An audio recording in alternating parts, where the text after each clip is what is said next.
everybody, how are we doing today? Ollie's ASMR World here. We're doing a soft-spoken video today. No whisper. We're all good.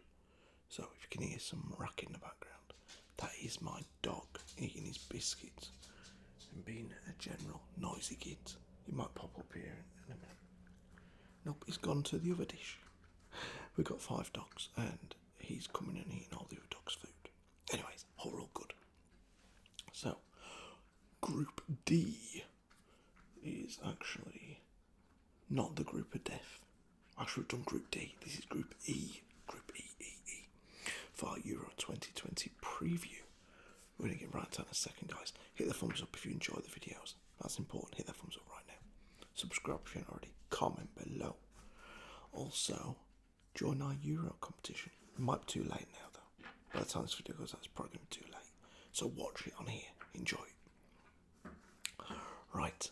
Group E involves some really good teams from around Europe. Some European countries, very good European countries at that. One of them are previous World Cup winners and European champions. Another of the other 3, I don't think they've won anything. But that's some great players. One of their greatest players is going to miss out on the tournament after recently being recalled to the national team. He's now out due to an injury. We all know the story of Zlatan. He was meant to be in and now he's out again. We have Poland. So obviously that was Sweden or something like that. We have Poland and Robert Lewandowski. Unfortunately for Poland, they are pretty much a one-man team. They did have a time when Klopp was at Dortmund. And they had like 2 or 3 really good players in that Dortmund team who were Polish and helped the Polish team. But nowadays, it's pretty much just Lewandowski. And the goalkeeper, that's about it. They don't have anyone else out on the pitch. Slovakia are half decent. We only got a couple of players from their team that I know of, but we'll go over that in a sec. Let's see if we can beat Barney. Come up. Come and say hello. Here he is. Hello, Barney. You okay? He's a good boy. Oh, you got smelly breath. Go on. You chill. Okay. Group E. We're going to start off with Slovakia. Okay. We'll go to the World Cup winners in a little bit. You all know who they are. I'm sure you do anyway. Slovakia have a few players that we know of, a few household names, not a lot, but a few, enough for us to be interested in their progress in the competition. They have the former Napoli attacking midfielder, Marek Hamsik. Remember Napoli, he was their main threat. I think they're Dries Mertens by then, but they have a lot else going for them. But they're Marek Hamsik, and he's like the Slovakian sort of David Silva stroke Aguero, his goals. He is still in the Slovakian team, currently playing, I want to say in Turkey or Greece or another country. I don't know where he's playing, let's find out. I did check this out the other day, but I've got a memory like a sieve. Also in the Slovakian team, we have... Okay, I have no idea who plays for because I haven't had a chance to look because my missus started to ring. If you want to check it out, go and see who Marek Hamsik plays for these days. They also have Martin Dubravka, the Newcastle goalkeeper. Not bad keeper, not the best in the world, by all means not the worst. Sorry, hiccups. And on top of that, they have Milan Skriniar. I think that's how you say it. Skriniar. The Inter Milan defender who's been linked with moves to Tottenham in the past. Also Man United, but most recently Tottenham. Could we see Milan Skriniar at Tottenham? Remember, his former manager Antonio Conte could be rocking up at Spurs. He might already be there by the time this video goes out. He's in talks with Spurs at the minute. Could Conte be the new Tottenham manager? And if he is, maybe he brings in a player like Skriniar. Possibly. Possibilities. So Slovakia are alright, they're an half-decent country. There'll be a stubborn what it'll be like Austria were last night in the England game. England won 1-0, but Bukayo Saka, awful game. Absolutely horrible to watch. But they got the win. That's the main thing, I guess. Bit of a run out for a few of the lads. But Slovakia will be an awkward side like Austria. I had hoped on these videos if I'd had enough time to go through the qualification process of all the teams. I ain't got time for that. But just trust me, they won't be anyone's pushover. Do not be surprised to see Slovakia get maybe a point or two, maybe 3 points in this group. We'll go through that at the end of the video. The other team, second team in Group E, we have Sweden. Sweden. I love Sweden. I want to go there one day. That is on my bucket list. Don't know why. I read a lot of Swedish books, that's what it is. And for that reason, I really want to visit Sweden. Great players of the year. Freddie Lundberg. Marcus Berg, I think there's Marcus Berg. The former defender he was at Aston Villa at one point. He was great, that big old blonde-haired centre-back. I forget his name now. But yeah, over the years, had some decent players. Thomas Brolin, former great player. Then he went to Palace and Leeds and got really fat and was crap. But Zlatan. So all you need to say is Zlatan. Obviously they have what's his name as well, played for Sunderland for like 50 years in Birmingham. Still in their team now. I forgot his name. You know what I'm on about. Blonde-haired lad. Started for Arsenal. But Zlatan Ibrahimovic was scheduled to play, and Henrik Larsson was also a former Sweden player. Zlatan had been recalled to Sweden's Euro team, but he's been dropped due to injury. Some of the Swedish players in the team, though, we have Victor Lindelof. As long as he's in their team, they'll always have a problem at the back. Trust me, I'm a United fan. They have Emil Forsberg, the Leipzig player. Decent player, Forsberg. Linked with Arsenal a year or two ago. That didn't end up coming off. And he's still at Leipzig, I believe. And he will be a threat for Sweden. I'd expect Sweden to get a result against Slovakia. Maybe a draw against Poland. Maybe actually get out of this group, Sweden could do.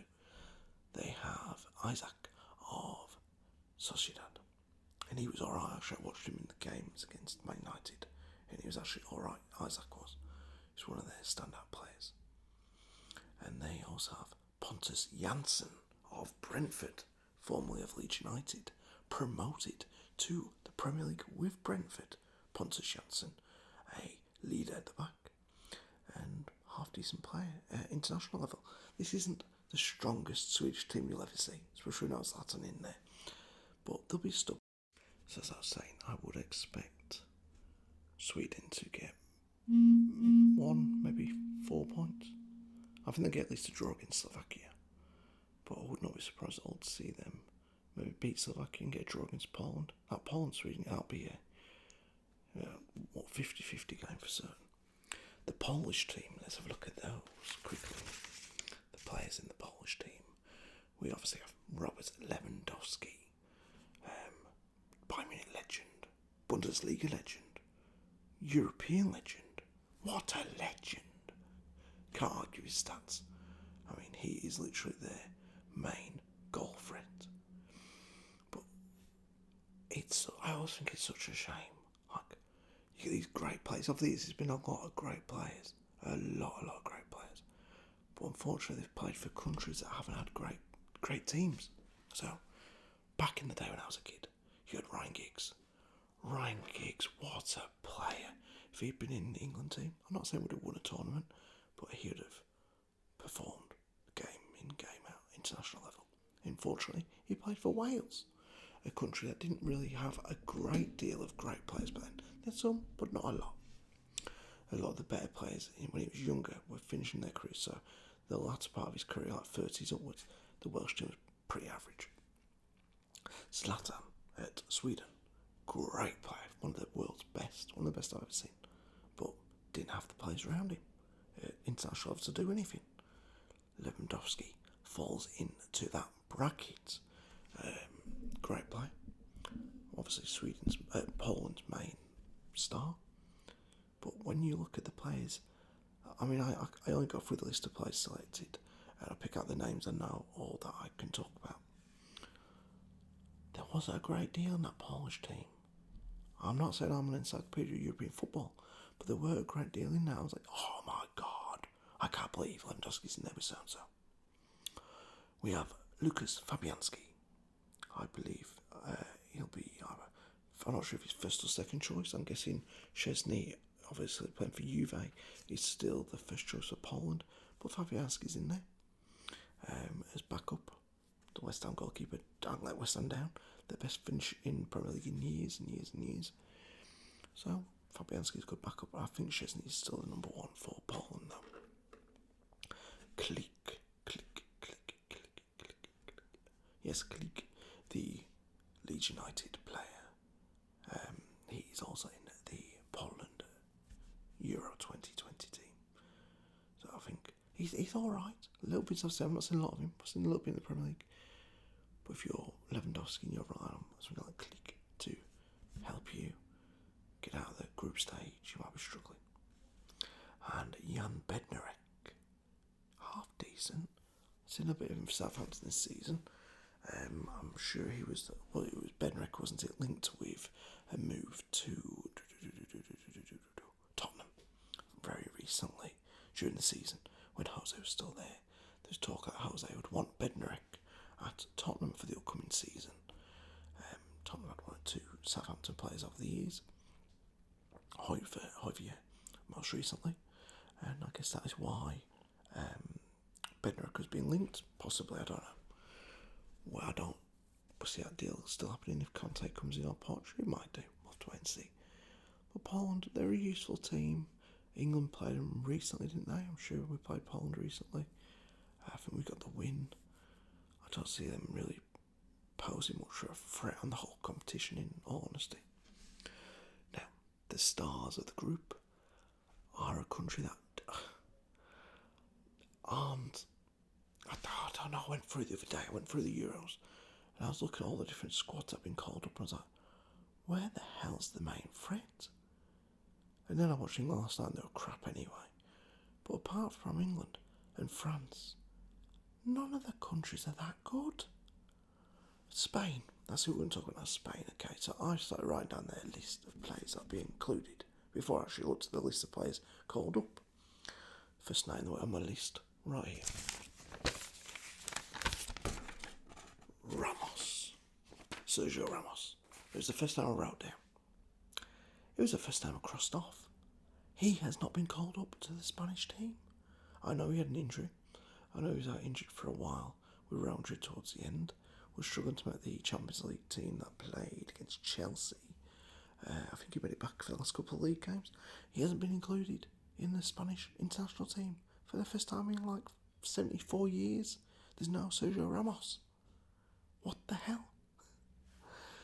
They actually got citizenship, didn't they, for Aymeric Laporte, because he's French, played for Bilbao for a long time, and got citizenship for him. He'd never been called up by France. I don't know why. He's out of the Man City team at the minute. There's talk of Ramos going to Man City on a 2-year deal. Could that see Laporte leave? At one point, everyone was raving about Aymeric Laporte being like their best defender. And then Diaz comes in and it's all change. So there's no Ramos in the Spanish team. But they do have Laporte. They have Koke, the... apologies for that. Koke, the Atletico Madrid midfielder. A leader on the pitch. And a regular creator and goal scorer. Not so much a goal scorer, definitely a creator. They have Rodri, the Man City midfielder. The midfielder that, according to Poch, didn't warrant a place in the Champions League final team. They have, what the hell's his name? Torres, the Ferran Torres, I couldn't remember his first name. The Man City attacking winger, stroke, false number 9. And they have Pau Torres, who in my opinion, one of the best young defenders I've seen in a long time. Watched him in the Champions League final against United. Fantastic, Pau Torres. So he's gone on the back of winning the Europa League. He'll be in defence, I reckon, as one of them first choice defenders for Spain. But for the first time in my lifetime, I believe, this was the first international tournament Spain have called up no Real Madrid players. That is bonkers. Not one. I mean, what the hell? But that just goes to show how much Real Madrid have changed over the years and how much Spain Also, could be showing some bias from Luis Enrique to not actually having a soft spot for Real Madrid or their players. So out of this group, who have I tipped to go through? Well, Spain, clearly, along with Sweden. I had to check then. Yeah, I think Spain will probably beat Slovakia.